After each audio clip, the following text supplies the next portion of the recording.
Welcome everyone. My name is Evgenia Emets. I'm an artist, I'm a poet. I'm also a founder of Eternal Forest Project. And today is one of our Eternal Forest conversations where we open critical themes, subjects, and try to understand different aspects of what it means to have beautiful protected forever forests around the world. Eternal Forest Project creates protected forest sanctuaries around the world, and we have a lot happening in Portugal, primarily because I'm based here and I'm working here, but also already around the world. We have a lot of intentions from different communities, from places like Spain, a couple of places in USA, in Colombia, in Pakistan, in India, and so on. So this is a very open invitation to communities and to people around the world to see if they would be interested to co-create forest sanctuaries for generations to come. As I said, I'm an artist, so I'm approaching this from artistic perspective, but I'm also learning every day. And conversations like this allows me personally, but also hopefully allows our community to go deeper and to learn together. And we are a growing community of artists, curators, scientists, various organizations, conservation initiatives, and regenerative projects and communities that are emerging today.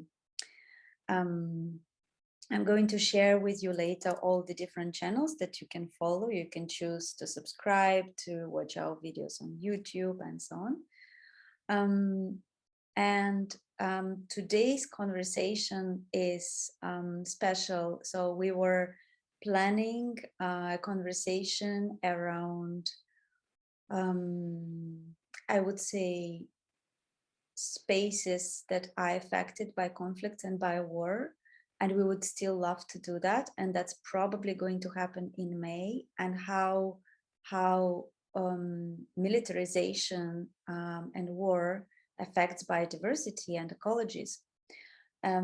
It is really difficult at the moment to get certain people, certain speakers together for specific reasons. But then I thought about it and I decided that it would be really good to take a moment to pause a little bit, but also to go deeper. And as a community to try and see if we could actually practice together, connecting with these kind of spaces and places and moments as well. And of course, we all know very well that the context for today's conversation is concrete also situation in the world connected with the conflict in Ukraine. I'm myself from Ukraine, I'm born there, I have my family there, but I've grown up in Russia, so I'm really kind of directly affected by what's going on from both perspectives. And it's very, very difficult, and it's difficult for people, but also we know that it's difficult for the ecologies.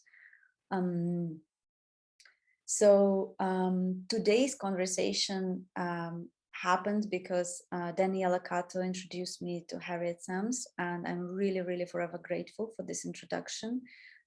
We had a couple of conversations and we really clicked on so many different subjects. So we're really hoping we could collaborate and work together in the future. And today I'm incredibly happy to have Harriet here with us.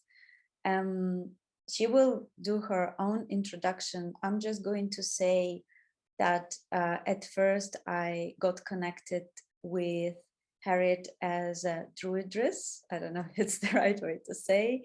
And we're hoping to do another event that is more connected with druid culture and practices. And today we're going to work together. We're going to connect and learn a specific practice, which is called radical joy for hard times. And I would say probably for hard places. So before we go there, what I would like to do together with you is just as a kind of opening to this event today, I would like to show you a couple of books. And then at the end, closer to the end, I'll show you a third book that I prepared, kind of as a matter of sharing. So I picked up from my shelf a book this one, you can take a note of this. It's called Strangely Like War, the Global Assault on Forests. And it's written by Derek Jensen and George Draffen. And I want to read you something just as a kind of opening thought from this book. And the chapter is called Deforestation. So when you consider the current landscape of the cradle of civilization, what is now Iraq and its environs, what pictures come to mind? If you are like me, the images are of barren plains and even more barren hillsides, goats or sheep grazing on a few scrubby bushes breaking a monotony of light brown dirt. But it was not always so. As John Perlin states, in A Forest Journey, the role of wood in the development of civilization, that such vast tracts of timber grew near southern Mesopotamia might seem a flight of fancy considering the present barren condition of the land. But before the intrusion of civilizations, an almost unbroken forest flourished in the hills and mountains surrounding the Fertile Crescent. The trees were cut to build the first great cities and the ships that plied the first great empire. Once the ships were built, wood was imported to take the cities even bigger. Down went the great cedar forests of what is now southwest Turkey, the great oak forests of the southeastern Arabian Peninsula, and the great juniper, fir, and sycamore forests of what is now Syria. And in that quote, the book that is mentioned, A Forest Journey, the role of wood in the development of civilization, that's another suggestion that I have for you. And I can send that later in the chat. And then, oh no, I don't think I can find the other quote that I prepared for you. Maybe I can find it later. Yes, because, no, I have it, sorry. So this is a lovely book that is edited by several people. One of them is Anat Singh, Art of Living on a Damaged Planet. It's a fantastic book to read, and it has it's written from both sides. It's a really, really beautiful book. And one of my favorite writers who writes extensively about the destruction of forests that is also connected with cultural colonialism is Ursula Le Guin, of course. And it's just very, very short quote here. She says, to use the world well, to be able to stop wasting it and our time in it, we need to relearn our being in it. And so with these words, I would like to pass on to Harriet. Thank you, Evgenia, and welcome everybody. It's really lovely to see so many people's faces, and thank you so much for inviting me on to talk. Before I get into the introduction of who I am and the practice, I invite us to undertake a grounding, and we're going to follow down a tap root of a tree. So I invite you first of all to just sit comfortably in your chair and breathe a couple of breaths, relax your jaw and allow the breath to just come into your body, slow and steady, all the way down and out.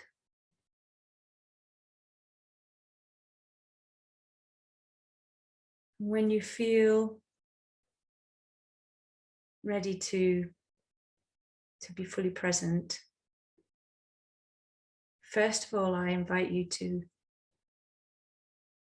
bring to mind a tree, any tree, and without much thought, just notice the first tree that comes into your consciousness. It may be a picture, it may be the roughness of the bark or the smoothness of the bark that you remember very clearly. Something is calling you from a very specific tree.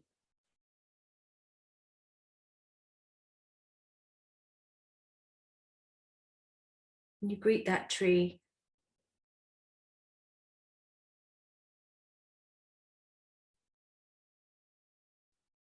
And imagine now that somehow, just like Alice in Wonderland, you have shrunk to a very small size. And you have entered in through the tree, through the bark, through the sap. And you're now descending down, down through, down the taproot, beneath the earth.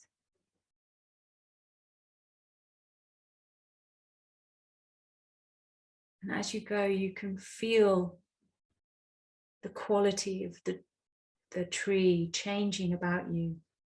Maybe as something in the sounds that you can hear. Maybe something in the way that the flesh of the tree is moving against your skin. And you follow it down through the earth. Now you can almost taste the type of earth, the rock that this taproot is finding its way through.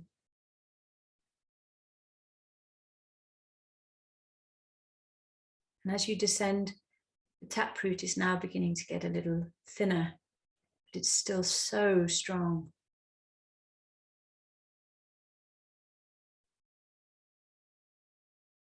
And you realize now that it's not just earth that the taproot is moving through, it's moving through waters, underground pools, streams, lakes.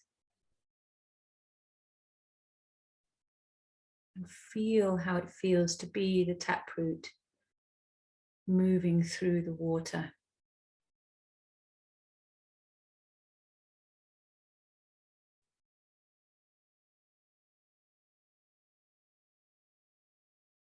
And then down underneath the water table, underneath the aquifers, there's another earth-like space. And the taproot is coming now very, very close to the end of its long reach. But instead of finding earth, you're finding a fire, a heat. How does it feel?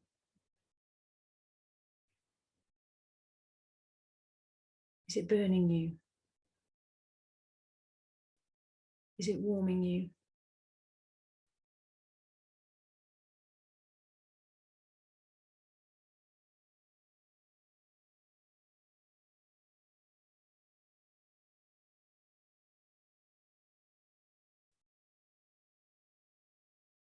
We've come to the end of the taproot, the deep, deep earth energy of the taproot that ends and begins in fire.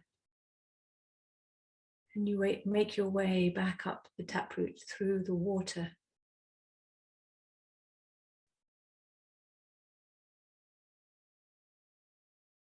Coming back up now through the earth.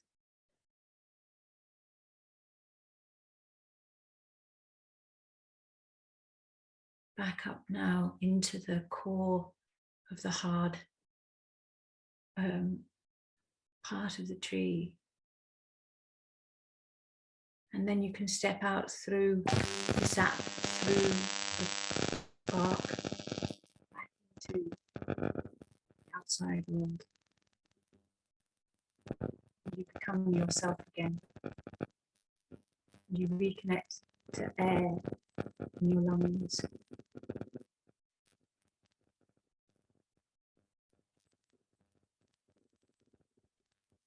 Taking a couple of deep breaths right now back in your chair. Reconnecting yourself to your body in the physical plane. Back where you are in front of your computer screen. And when you're ready, you can open your eyes.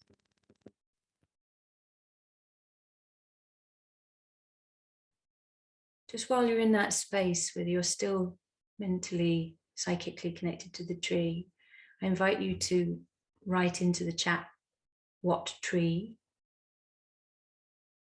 if there's a particular tree, maybe a memory of a tree, or a completely unexpected tree, someone that you don't really know.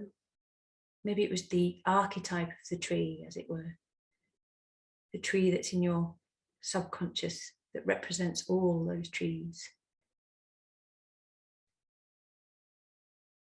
We can all get an idea of the kind of forest that we're all inhabiting here throughout the world. We've got the willow, wow, and the white oak, paper birch, and the birch outside my window, yes. The Bodhi tree, yes. Beautiful, thank you.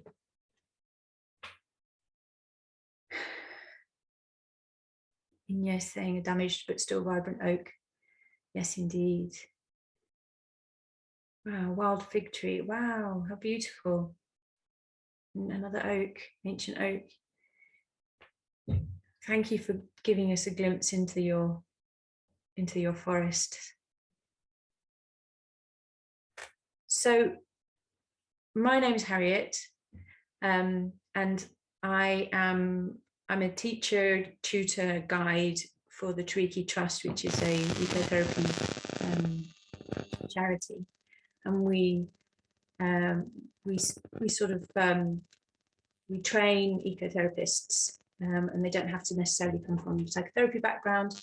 We have horticulturalists there, we have forest bathing people, we have people who work with children, art therapists, all sorts of people who want to use it in a professional manner or just for themselves to help them understand,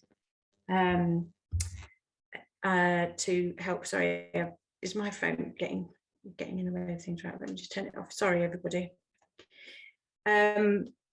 So that's what I kind of do as a job. I'm on the board of directors for the charity Radical Joy for Hard Times, and that's really where my kind of heart sits, because it seems to be very much the place where we look at the kind of shadow side of the landscape and the wounded landscape, and how we can move into that understanding in a way that's helpful for us, not only on a personal level but on a collective level.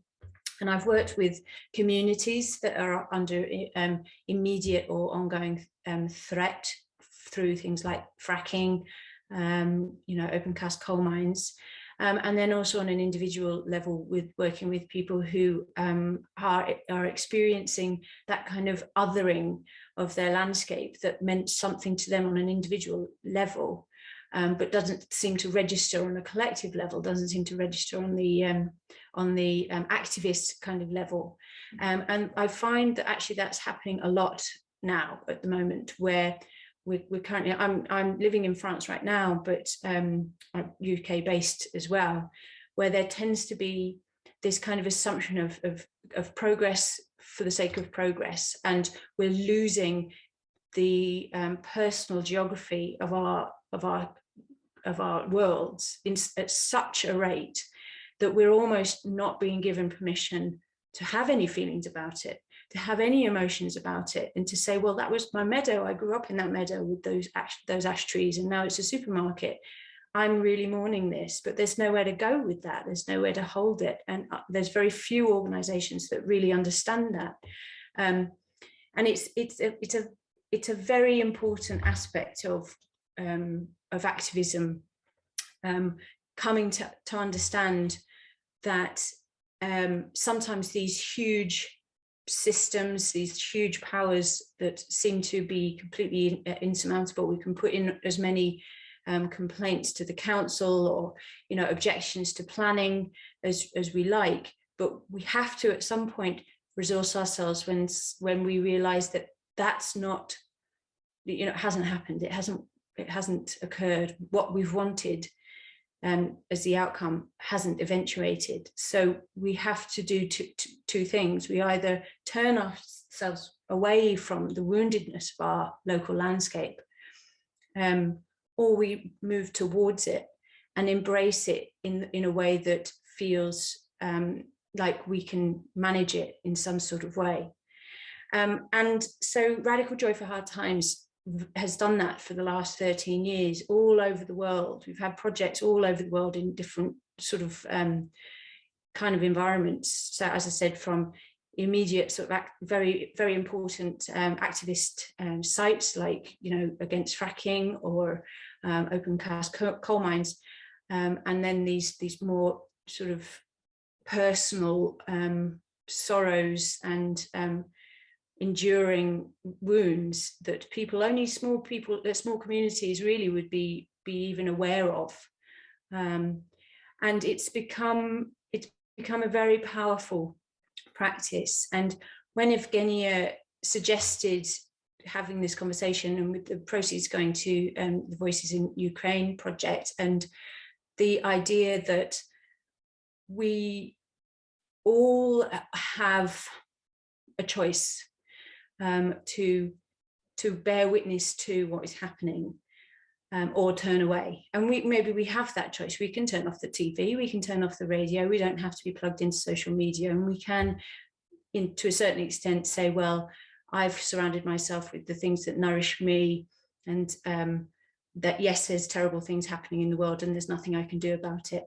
And perhaps this isn't totally the case, but I would suggest that when that happens, there's only so long we can do that before we get pulled back into bearing witness and pulled back into being fully present with the wounds of the world. That's our job. That's who we are. Once we've opened our eyes to the wounds of the world, it's very, very, very hard, if impossible, to turn away.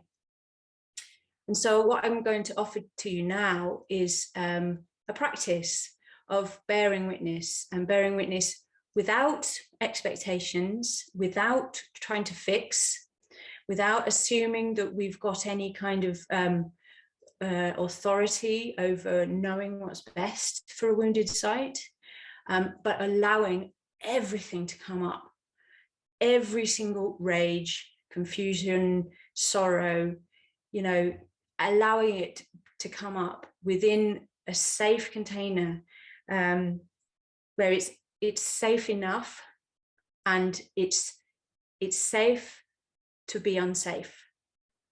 And I think that's the core of working like this, and working with Eternal Forests for me is an invitation to stepping towards wounded landscapes, maybe the scrubby landscapes, the peripheral landscapes that are not pristine, that they've got a history, they've maybe got a toxic history. What do we do when we turn towards those kind of places to regenerate them and to fall back in love with them in a biodiversity kind of way? And that takes courage. So I'm going to share my screen, and hopefully that will give you an idea of what I'm talking about, because when I talk about it, it can sometimes feel a bit sort of abstract. So I'm just going to, okay. So Radical Joy for Hard Times is the charity, and the practice itself is called the Earth Exchange, and it's very straightforward, really. We're exchanging with the earth that's calling us. And I've had quite a few things sort of leveled at me of like, it's all just doom and gloom. And why do you go to clear cut forests? Why do you go to, you know, the polluted backwater? Why do you do that? You know, it's kind of almost like a strange kind of kick that you get by deliberately going to very difficult landscapes. And I understand that, and sometimes I just can't. I haven't got the resources in my mind and my soul to hold to that. But the truth is, they're right there, and I have the eyes to see. So this is an example of some old oaks that were cut down last winter. So, well, it's probably about November there, looking at those trees with the numbers on.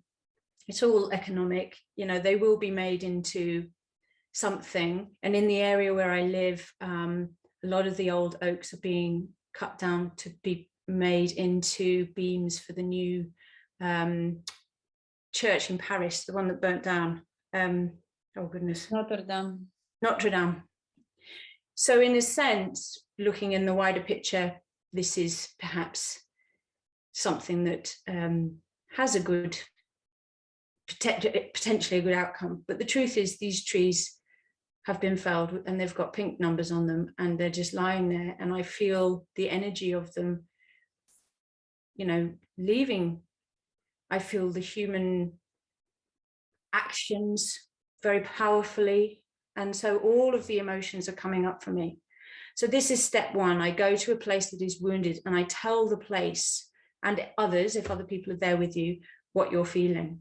And this is it's totally okay to say it all fades, you know, and it can be memories. You know, this reminds me of a time when, you know, such and such, it can be completely not connected to what's actually going on. It could be a personal reflection. Because it's shadow work, it's working within the shadow of the landscape. Often you'll find that people feel the landscape mirroring something inside of them. And so we invite tears, we invite shouting and rage, we invite all those feelings, because the earth is suffering in a way that we too are suffering. Then the next step is to create something, and we create it only from what we find there. And that's really important. We don't take anything with us, and we certainly don't leave anything. Now, this is the interesting place where people often ask me, well, what if you find plastic? What if you find bits of glass? You know, there's rubbish. Shouldn't you take a plastic bag and clean it up? Well, one of the things to be aware of is that often other animals are actually living within that broken biosphere. Other beings, other non-beings, there's lichens, there's all sorts of other things already. And so the question for me is, how do I know that's the right thing to do? Really, how do I know that's the right thing to do? That's my urge, because I've been told there's a problem and there's a fixing mentality. And here's the problem, I'm going to do this to fix it. But actually, step number two is about working into what the site itself is offering, warts and all, the damage as well as the beauty that's still there, like, you know, the ants that are still busy doing their thing, or there's little, you know, shoots still growing. So there's the beauty as well. And it's okay also to sort of say, well, I will at some point activate my wish to clean this up. And this is actually where activism sits, where it's very, very helpful practice to support people who are doing activism, because it helps them to understand the processes that they often go through that are not necessarily theirs, they're cultural. And by that I mean, here's something that's happened, I have some judgment values about it, and this must be the solution. So culturally, they have this conversation going on. But when they get to know a site, when they actually really move into the site with their senses and where they're picking things up, learning about the other animals, the non-human beings, plants that are inhabiting that space, something can be opened up about, I wonder if there is another way of understanding my role in this biosphere, understanding my role as protector, protectress of this space. And there's no easy answer. Some people go on to be activists and they will do all the sort of legal stuff and the tidying up stuff and the putting themselves in the way of things. All of that can eventually come, but at this point, it's merely get to know this space, get to know it in its brokenness. And we put something together, we form something. And in this case, for some reason, I don't know why, but they chopped these trees down and then they'd made like a little slice of a the piece, and it was just left. It's just a really thin little slice of trunk, and so it was just a perfect table. And so I just put on little bits of quartz, and I chose a few different leaves that I'd found because I didn't know there was quite a lot of trees, and I assumed that there were oaks, but as I looked closer, I realized that there were chestnut tree leaves there. There looks like there's a hazel possibly, then there's oaks, and then there's ferns there as well. So there was other biodiversity in that space that was represented in the litter. And then as a collective, or if you're on your own, you then speak to the place or speak to yourself what that feels like now that you've made the act of beauty. What are the feelings that you're experiencing about that site now? Where's that anger? If you carried it, if you could, in point number one, if anger was the main feeling that you had, rage. If in then point number three, you return to that and say that anger it's moved. It's still there. If I focus on it, I can still sort of feel it. But it's definitely not like coloring everything, like it was half an hour ago. Half an hour ago, I was looking through rage at what I was seeing, and it was making me say this, that, and the other. But now there's another feeling, and it feels like grief. It feels like love. Whatever it can be. It can feel often like something you can't put your finger on quite yet. And somebody else, if you go in a group and do it, somebody else might say it for you. And then there is a sort of unsaid point number 4, which is going back. And the going back to the site might take the form of taking a plastic bag and going and collecting litter or whatever it is that you found. It might be writing to your local councillor, to your local senator, to your local MP and make some noise. Or it might be taking other people there, something like that. So that's the practice. And I've done it now for 11 years, maybe 11 or 12 years. And I've done it in various places. I've done it in a manganese factory, an old manganese factory in the Picos de Europa Mountains in northwest Spain. I've done one at Stonehenge in England, at a fracking pad in Kirby Misperton in Yorkshire. Yeah, lots of different places in a at-risk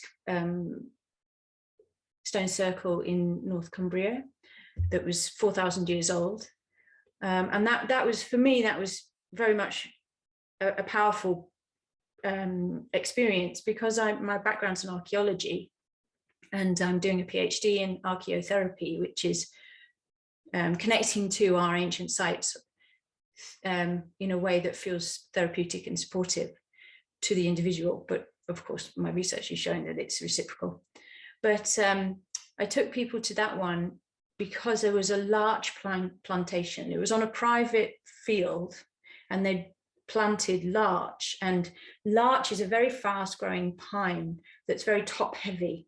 So after it gets to about 70 or 80 years old, it's very top heavy. And any kind of gust of wind and it just blows down. And of course, it's on this stone alignments and stone circles and burial mounds. And any time that the trees toppled, they ripped up these stones. And many of the stones were now out of place. And I took people there, and it was Midsummer's Day, and it absolutely tipped it down. But it was Midsummer Day rain. It was warm and it was sultry, and it was just magical. And our hair was like poof, and it just felt absolutely beautiful to bring people to connect.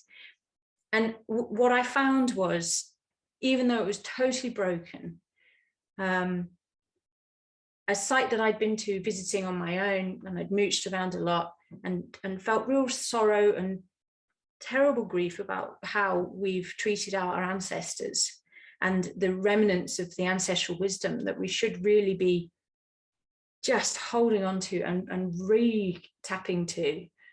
This was a site that was the absolute opposite of that. It was using the land for economic gain and having absolutely no care about what was happening to the site. And when I brought people with me, there was about 10 of us, the whole site came alive. It felt like the site itself, the ancestors themselves were going, yes, have a party. It's okay. I'm wounded. There's parts of me that are out of place. I'm broken, but I'm still part of your family. And I think that very much taught me something very powerful about when we reconnect to wounded landscapes, as we would a family member, as we would an ancestor. If they are ill, if they are suffering and struggling on a physical level, do we shun them? Do we turn our backs? No, of course we don't. We nourish them and we nurture them, and they in turn nurture us. And that's what this practice does. It invites us to connect to our wounded relative in the Earth Mother. And so I don't know how long I've been talking. I've no idea how much time I've got left, but this is just a couple of examples of things that we've done. This is a small little forest that was planted in the 80s as saplings over gasworks that had been destroyed. And then there was the Chernobyl disaster, and the whole of this forest, it was a gasworks, but then they'd reforested it with the intention of the community being able to use it. But then it was out of bounds for however long, because the saplings were absorbing the fallout from the Chernobyl disaster in 1986. So we undertook a earth exchange at this place, and we made this bird, if you can see it, out of things that we found there. And it was a really beautiful thing, because we sat down and we talked about what that means. And of course, working with children, you have to be very careful about what they pick up. First and foremost, we have to be really cautious, because obviously working with wounded landscapes, it can be some grotty things there. So we have to just be cautious. But we told stories. They told us what it was like to be there. We did little identification treasure hunts and things like that. So it was really very special.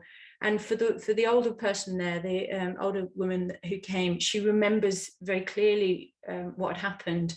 And so she had a chance to tell what it felt like to 1 minute be absolutely cock-a-hoop that this site was going to be given to the community and to be reforested, and then suddenly out of bounds because it became toxic, and how that toxicity is actually still within the trees in some way, that if anybody has more scientific understanding of these things would be able to shed some light on. But there was that kind of an ongoing fear of like, okay, that major fear is past, but I'm still holding on to something that feels uncomfortable about being in this site. And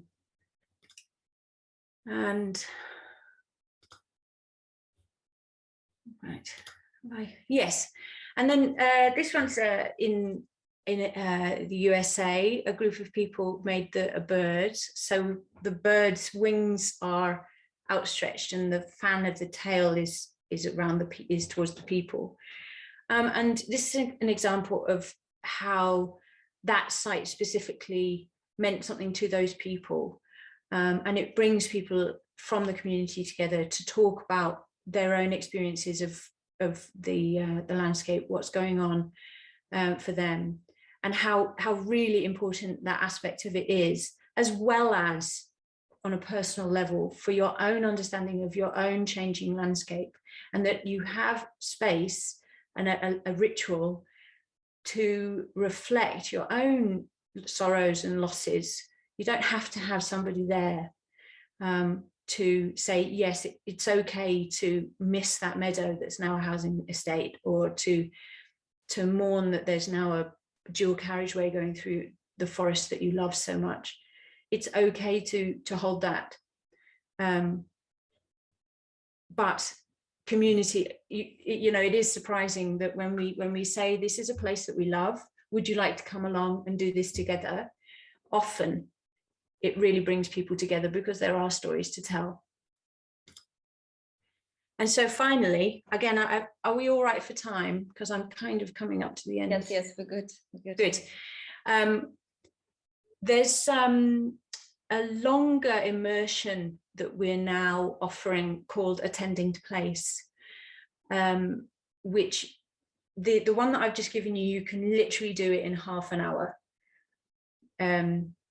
And this one is a much more in-depth immersion, which if you're interested in having a look, we run it through the Tweaky Trust as part of the ecotherapy training. You don't have to be doing becoming an ecotherapist, but it's a sort of a bolt-on practice if you're interested, where we find one place that might be meaningful to you, that you go to, and we go through 5 immersive steps of connecting to the space, and it's a lot more animistic and a lot more connective, where the land, even in its brokenness, even in its kind of orphaned state, so for instance, you know, polystyrene and plastics, which you think wouldn't necessarily have much to say, even in that kind of state, we invite them through practice to talk to us about what their woundedness is teaching us about how we should connect to, and how we can connect to our own wounded landscapes. Then every year we do an actual global earth exchange where everybody does that practice that I gave you all together all around the world, and then we upload pictures onto the Radjoy website. And so if you're thinking about doing it, and you can just share your photos, and you're most welcome to do that, and you get you know, you can sign up to the newsletter and things like that, so you're very welcome. And then yes, we have monthly Earth Exchange cafes where we interview some really it's a chat really with some fantastic people. We've had Carl Safina on, we've had Sarah Pimenta, who's an artist, we've had all sorts. Evgenia, I would love to have you on one day to converse with us. It would be absolutely wonderful. And they're just for free. They're just, you know, just rock up onto Facebook and listen to us chatting to people. We had Daniel Four last month. So yeah, we've got some very interesting people. So, and next month is a fantastic conversation with a woman called Eva Sims, who works with deterritorialized landscapes. So the scrubby parts of our landscapes that have been forgotten by culture and society, the kind of almost the dark woods where, oh, we don't go down there because that's where the strange people live. But actually children populate them with play forts and play areas, and they go BMX biking in them. And so that conversation will be very much about how do we already have relationship with forgotten landscapes in our communities. And so that's me. I shall stop sharing, and I'm sorry I didn't read the comments. Thank you so much, Harriet. Yeah, you're welcome. I would like to ask, do you think in the kind of brief time that we have together, we could practice, we could do like a short version of this practice, just to kind of get a sense and to just with your guidance to tune in a little bit, yeah, so that we could actually perhaps extend it later, or we could do it tomorrow in nature, or we could do it later on in the evening. So like a short kind of taster of what, how does it work? So sure. We have maybe another, do you think we could do it in like 10-15 minutes? Yeah, we absolutely should. Okay, fantastic. I wonder if there's two ways of doing it. We could either all of us choose one site that we know. For instance, we could choose Ukraine, because this is the reason why we're here to talk about that. Or you could go inside and find, is there a place right now in your landscape that you could do this practice run in? And so maybe, oh, you're most welcome, and goodbye. Okay, so I tell you what, I'll try and lead both. So for those who have thought of a place, hold that in your hearts right now. And for those of you who maybe aren't so familiar with the wounded landscape, I invite you to choose to bring to mind a particular newsreel maybe, or an image from recent events in Ukraine that in some way represents the landscape. And that doesn't have to be nature necessarily, it can be a cityscape, that's okay.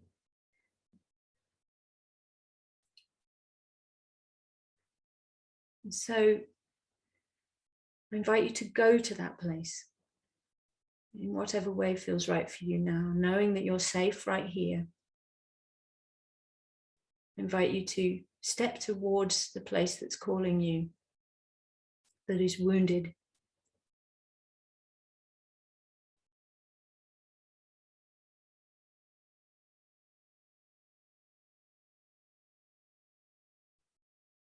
And feel, how are you feeling? What's coming up? There is no right or wrong to this. If it's all in your head, all sorts of thoughts about why has it come to this, who is responsible, all of those sort of things, they're totally welcome. If it's in your body, sorrows and rages and those sort of unspeakable emotions going through you, that's okay too. Maybe there's a little bit of everything.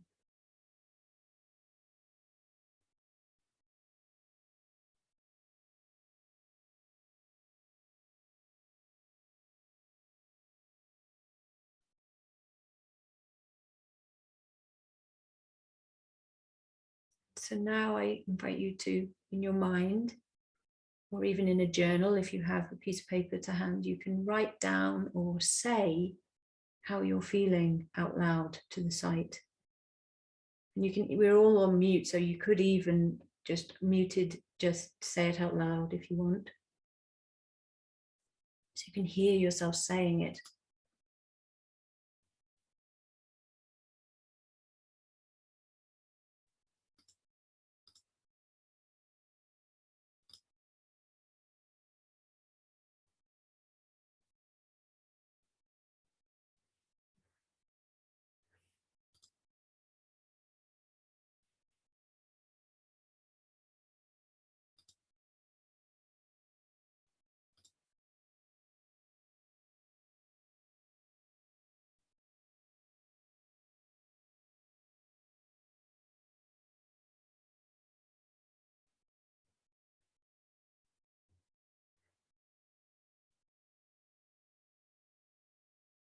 Now you go back to the site and you notice around you things on the floor, debris, bits of rubbish. And maybe without a design, see whether you can make something, a form, a shape. Some people make mandalas. Some people make a bird.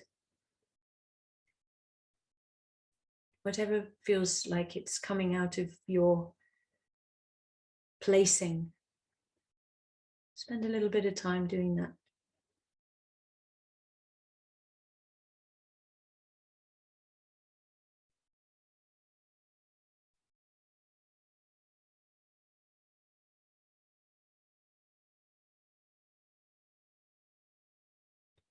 Notice if you've found things that surprise you or mean something to you.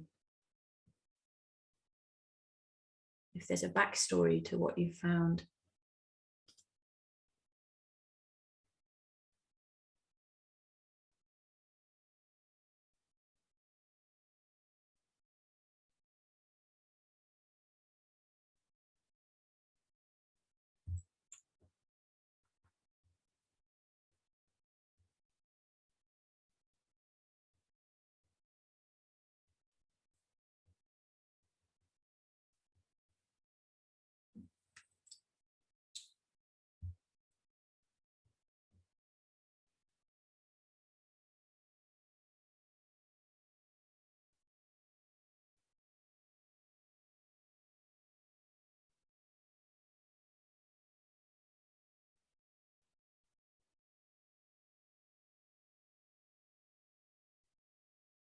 I'll give you another minute.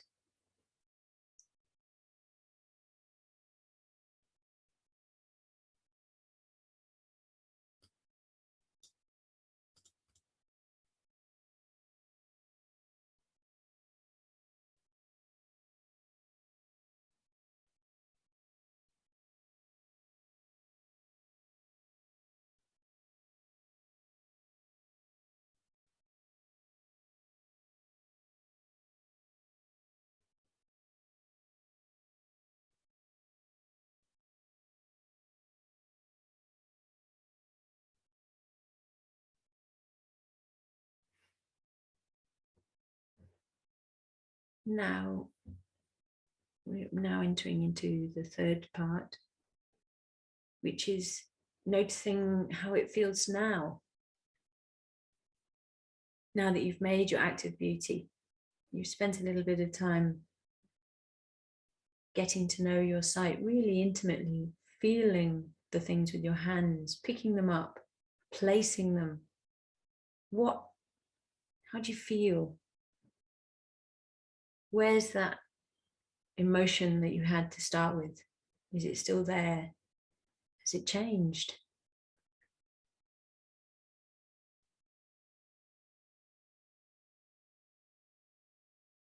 Notice other things like what was guiding you when you created what you created. Was it your thoughts? Was it the place? Was it the things themselves? And just notice how you feel about it all.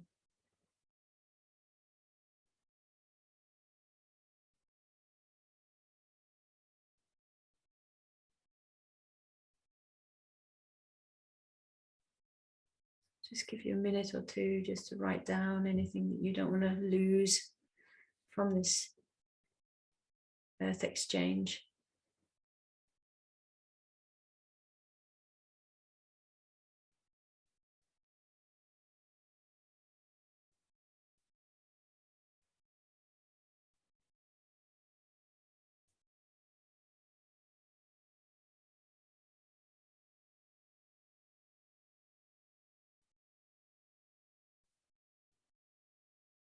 And just very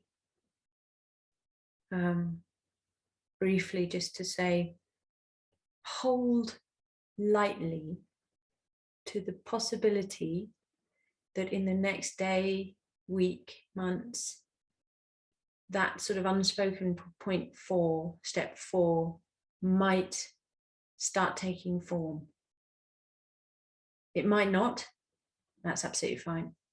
But just invite that space, you know, to see what happens, if anything.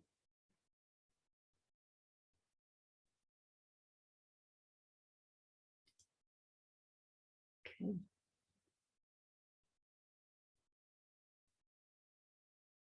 Okay, so yeah, just to conclude, really, I'd love to hear whether doing it kind of virtually like that in our minds and in our inner worlds feels useful, whether it gives you a flavor of how potentially in the material world it could be applied.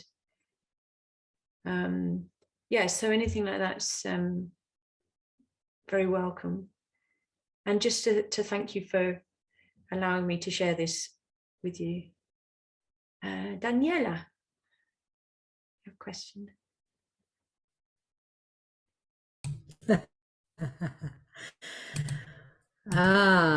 Thank you. Thank you, blessed sister. Welcome. I have a very, very alive interaction and practice with many, many relatives, water, rock, and tree around the world. And I really thank you for this.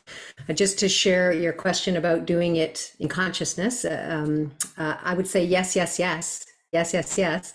I went to a local clear cut here. There's many where I live, and I'm waiting to hear how I can serve, besides going to sing and honor and witness. And so there's a small dirt road, and the mess that was left is painful to my heart. But when you asked what to do, I didn't have any impulse to make anything from the debris. But there's this clear path, and I took a stick and I drew an image, an outline of the ancestors, the tree ancestors, the elder ones who used to be there. And so I just drew that outline. There are many Sitka spruce and cedar. So I drew that, and then I was guided to flip it and do a mirror image. So there's two of them sitting right in the middle. And when you asked, how did I feel now? Because before, as an empath, I'm hearing the cut, the screech, the harshness, the violence. That's all I could feel and hear. But once those relatives were put down symbolically, they're elders, I feel only peace. Somehow it's connecting something for them too in the above world, right? As you well know, we see all this debris and cut, but those roots are still alive underneath, right? Those relatives are actually still beating hearts. So thank you. And I am going to go and do that later today and do that for them. And yes, so thank you very much. Thank you. Wow. That's very powerful. I'm really glad to have heard that. And I'm really tempted to hear how it will go in the material world. You know, you've done it in your inner world, and the material world is now calling you. I think that's really going to be a very powerful practice. So thank you. Yeah. It's interesting that sometimes Zoom invites synaptic connections that otherwise I would never have thought of. I would never have thought we're all around the world and we all have a sacred space or a wounded space that's in our consciousness, or even collectively we watch the newsreels, and we can do this together on the inner plane with real power. And that I think, Daniela, just you touched on something that in my experience over the last decade is absolutely true. And as I said, the broken stone circle taught me is that the ancestors, however we connect to them and whatever landscape we're in, that can be recent ancestors as well as deep time ancestors, they know we're doing this. They know it, and we are being held by them, and it's for the benefit of others. So thank you for bringing that.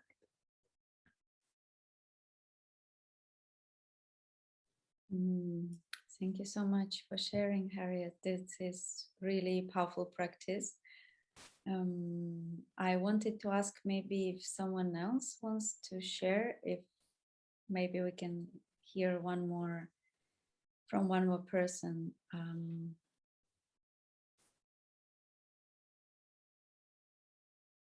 Okay, so maybe then you can do it either later or you can even write to us. Thank you so much. I find it incredibly inspiring and powerful. I won't share right now because I'm mindful about time, but I just will say that I received and I went to a place which is very much on my map of one of the very nearest future events that I would like to hold online. That's why I will I want to work with it a bit deeper for me to really,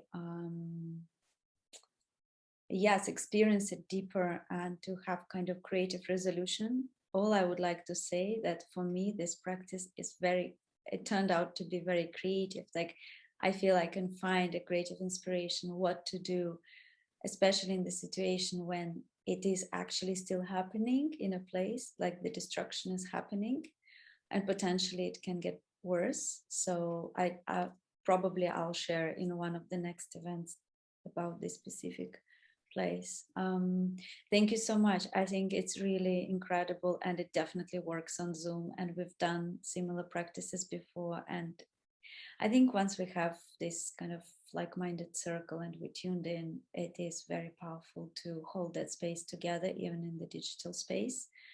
So it works. Thank you so much. And really thank you for explaining everything in such detail and also giving us examples from different places in the world. I feel that this practice could be a really great way before we decide to act or to interfere. Sometimes activism is important and necessary, and sometimes we actually can't do anything. So just purely connecting and working through these emotions and transforming them and kind of closing that loop and finding resolution could be already a huge relief in terms of just being in the world. Yeah, please stay in touch, everybody, but also don't leave yet. So I'm going to share as a kind of second stage of our journey today. I have a very short film. It's basically 14 minutes, and I will make a very quick introduction. The film is called Art of Shading the Sun, and what I'm going to share with you today is only the version of it that includes poetry and landscape. It's a contemplative piece of work. It's a piece of my project. There is a long feature film, and that long feature film is being prepared as we speak for in English for a screening. It's been made in Portuguese, and right now we're preparing subtitles and everything to be able to share it with wider audiences. So what I'm going to do is I'm going to probably give you a link so that you could actually copy paste it in your browser, and then I'm going to say, okay, let's press the link and then you can watch it. So one thing I would like to say before we watch this film together is the place where this was done, this project was completed during 2020, 2021, is a place called Mertola in Portugal. So people who are based in Portugal, they would probably know where it is. And I can just say that this place has experienced both industrial scale instruction, but also extraction practices, but also extraction over very, very long periods of time in terms of extractive agricultural practices. And I was part of a biennale called Ciclo, and they had Sustentar, a program for artists where artists went to different places and they could work with the local community.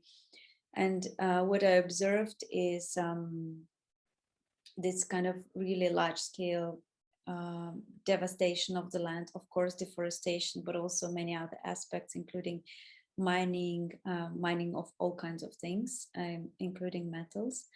And when I decided to do that film, which has part interviews by people who are engaged in regeneration in this space, different kinds of projects, and municipality stands very much behind it, which is really beautiful. But actually the main character in that film is the land herself. And as I was working there, the land spoke to me and asked if I could actually write something from her own perspective, from in her own voice. And so I did. I kind of followed that call, and so I guess this is one way of sharing with you an approach of transformative experience, where on one hand I felt incredible pain and I felt that suffering that the land herself suffers, but also all the beings, including human beings, of course, but also how can we actually transform through that vision of first accepting that and observing really from the perspective of the kind of the past, the present, and the possible futures, and then going together with a dream, with a vision of regenerating that land and hopefully creating more living conditions for everybody, not just for human beings. So let me give you the link.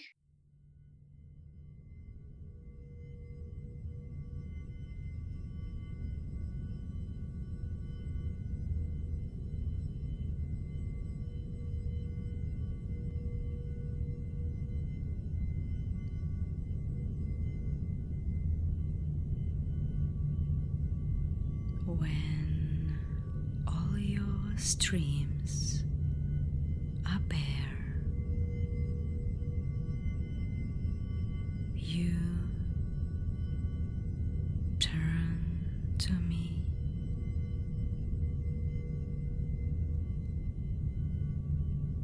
When all your soil is desert, you turn to me.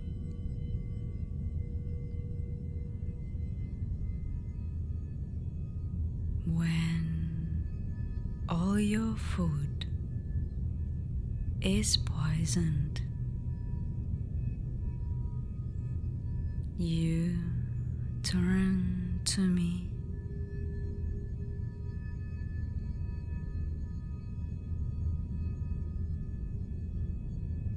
When all your seeds are fruitless,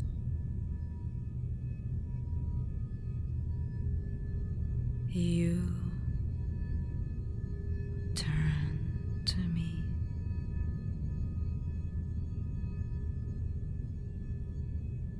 When all your kin is crying,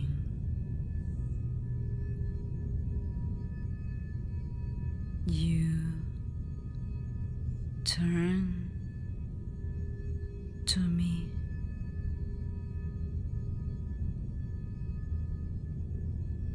When all your days are counted, you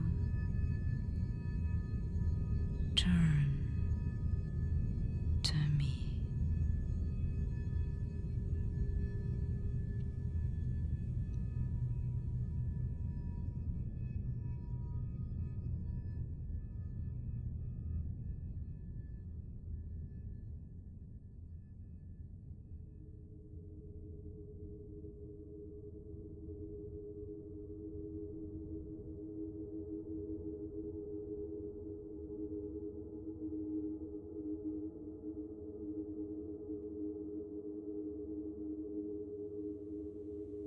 My time is not your time.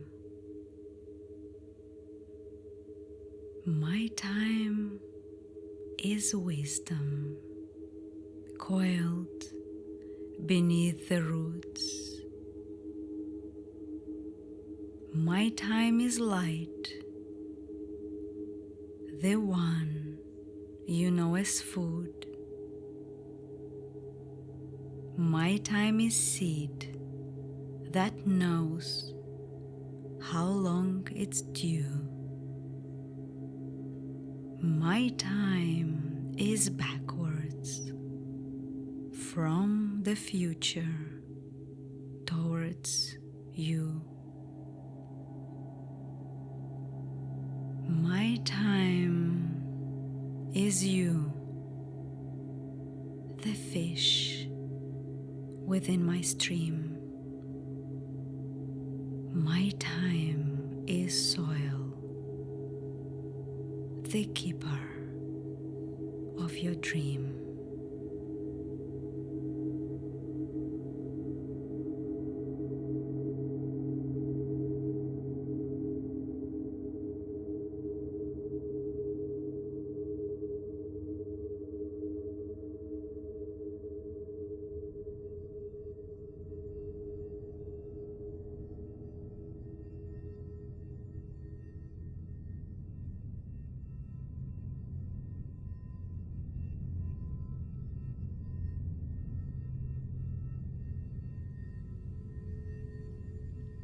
You don't know the future. The future knows you. Your human breath silences or sings my beings. You don't know the future. The future knows you. Your human hands curse or praise my gifts. You don't know the future. The future knows you. Your human will depletes or swells my plenty. You don't know the future. The future knows you. Your human eyes shadow or shine my beauty.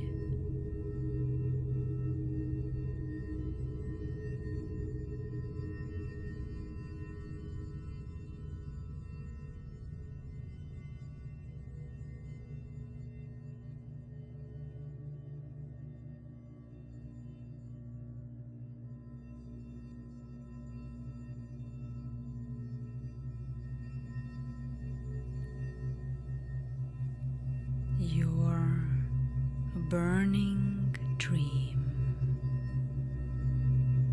my burning ground, under the maddening sun. What cannot be undone? What was foretold? What was forgotten?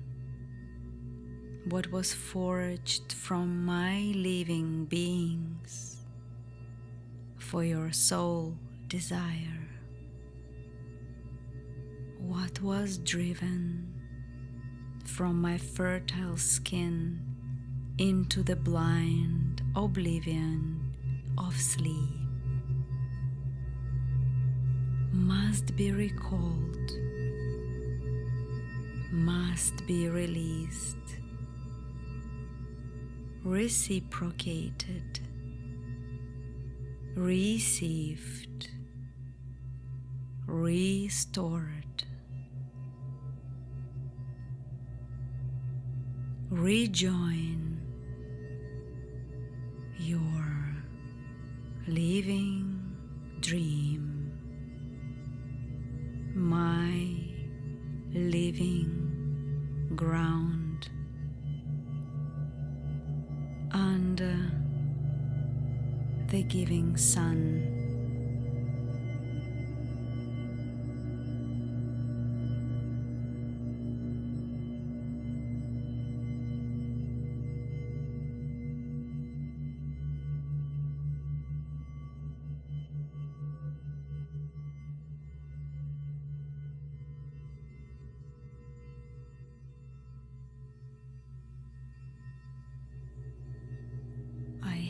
Received your tears, abundance of your prayers. I have have sustained your progress, indulgence of your comforts.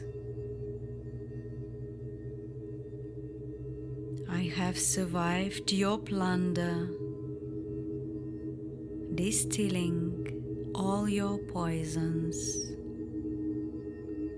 I've labored your intentions, compassion of my fossils. I've guided your survival, miraculous disasters. I've swallowed your rejection, conception of your blindness. I've danced amongst your conflicts, appealing to your kindness.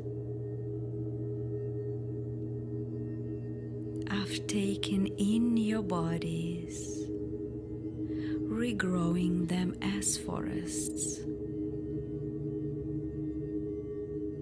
I have reduced your wastelands, resowing ancient meadows.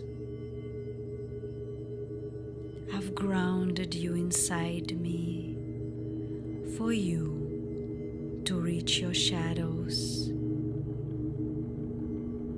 I've sweated your arrival,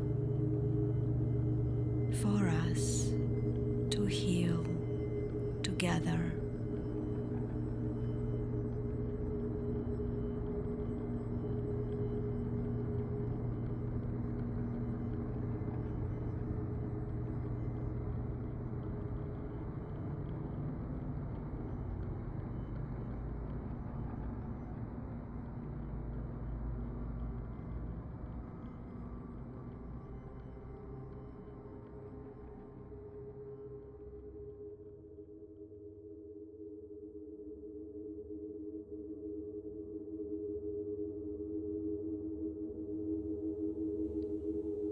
Where do you end?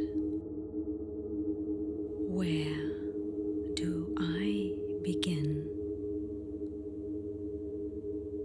Think of me as we, us, them, the wild ones in their dance, the bitter medicine of our roots, the shared language of our truth, the common lineage of our kin, the daring ripeness of our will, the sentient beauty of our laws, the peaceful weaver of our worlds,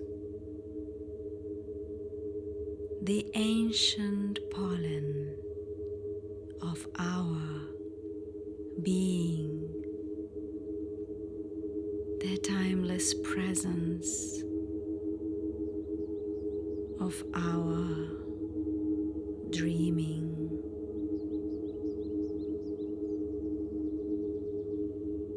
Where do I end? Where do you begin?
you have all finished watching.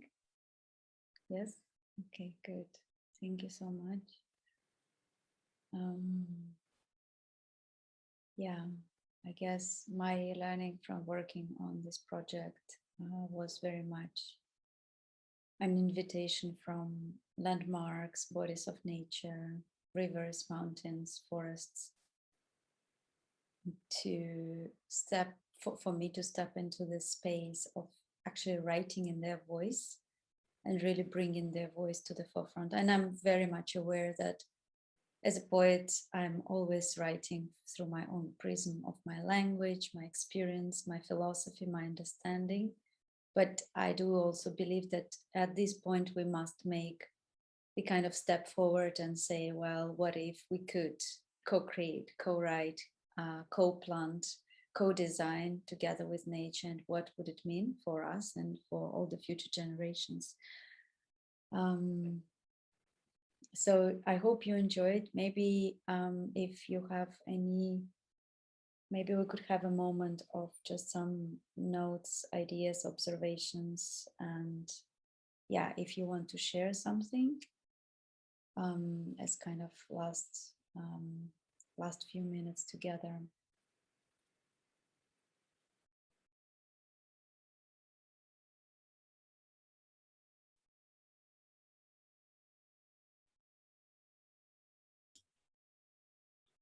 I found it very sorrowful, and I felt that the words were so true and honest, and I think I need to watch it again to really step into it deeper. And thank you so much for putting it together. It's very powerful.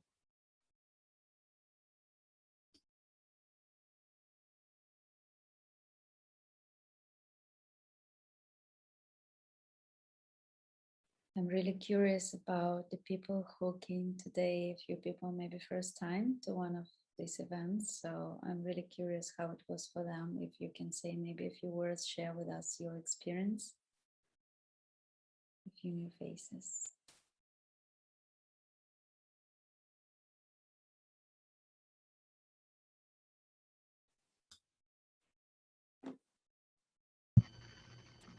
I can share. Can you hear me? Yes, we can hear you. Can you see me? Yes, we can see you. Oh my gosh, cool. I can't totally see myself, so I'll try to change this a little bit. I'm Katie Trazo. Thank you all so much for hosting. My response is that I've thought and had ways of connecting to land and spirits of place. And I just am so grateful for the ways that you both embody that so naturally. It just feels like an important imprint for me to see as a human in this world, the ways that other people are going about this work. I think you both do it so beautifully. So grateful to be in community with you all, and I was thinking the same thing. I'm like, oh, all these people on this call, I want to know who they are, because it's just these many people sharing passion for forests and bringing back the sacred groves and tending to place and spirit and community. So I'm excited to connect more with you all.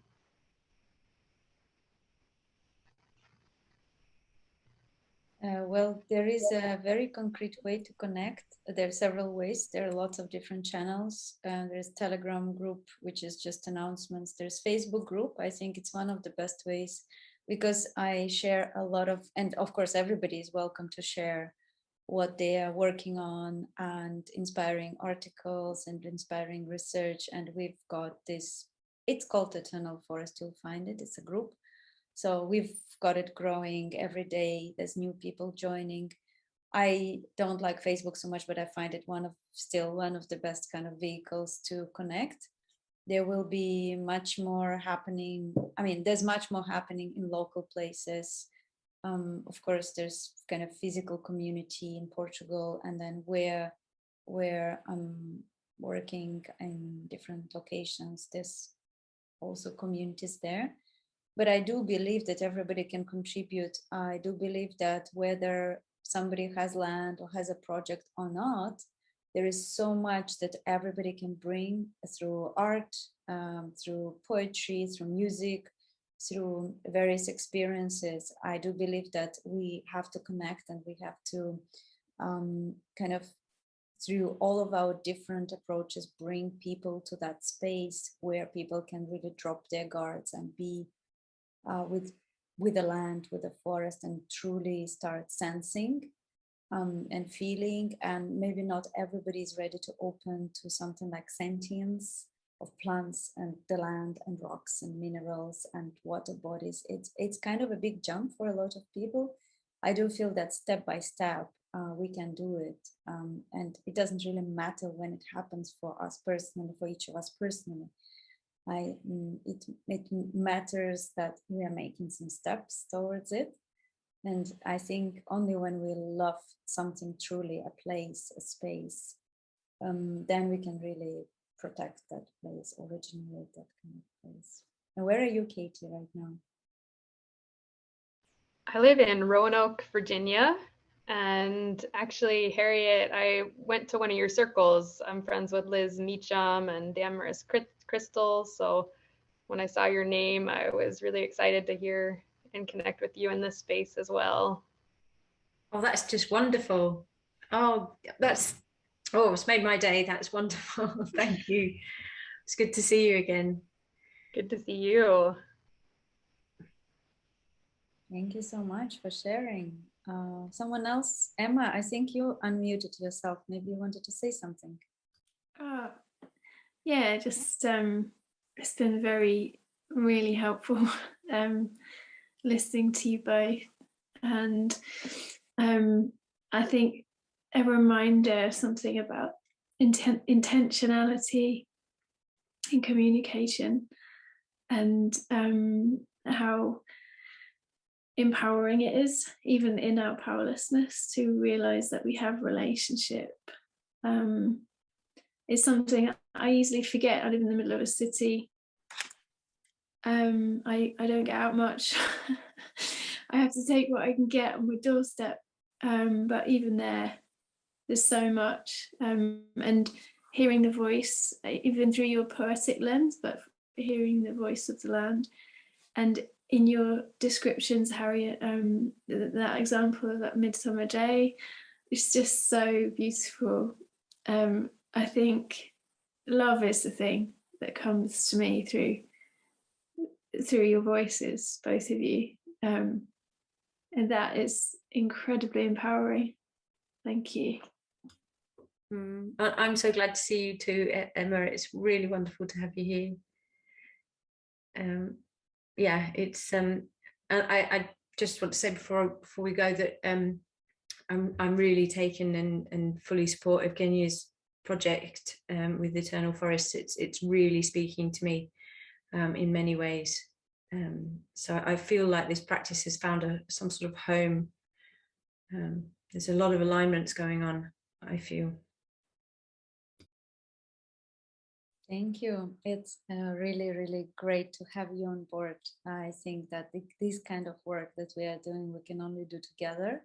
And we need each and every one of us to collaborate on many different levels to be able to create a kind of culture where forests, as they say, don't need protection, because it's actually embedded in our culture, because it already happens by default. And I do feel our culture has this root, because many indigenous cultures show that in practice, in action every day. It's just like we kind of got lost a little bit on the way.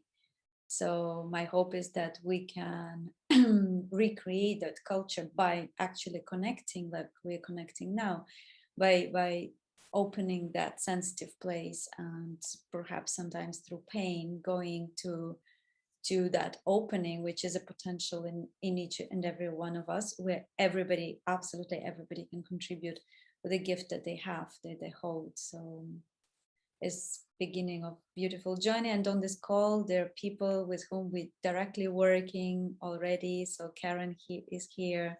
I don't know where she is now located physically, but we're working on hopefully one sanctuary in the US. And yeah, I'm really excited that these kind of circles, they keep going and we keep expanding and we keep connecting deeper.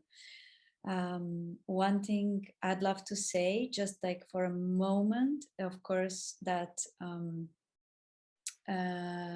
some of the money that we raised today through your participation will go to help this one organization that works with children in Ukraine.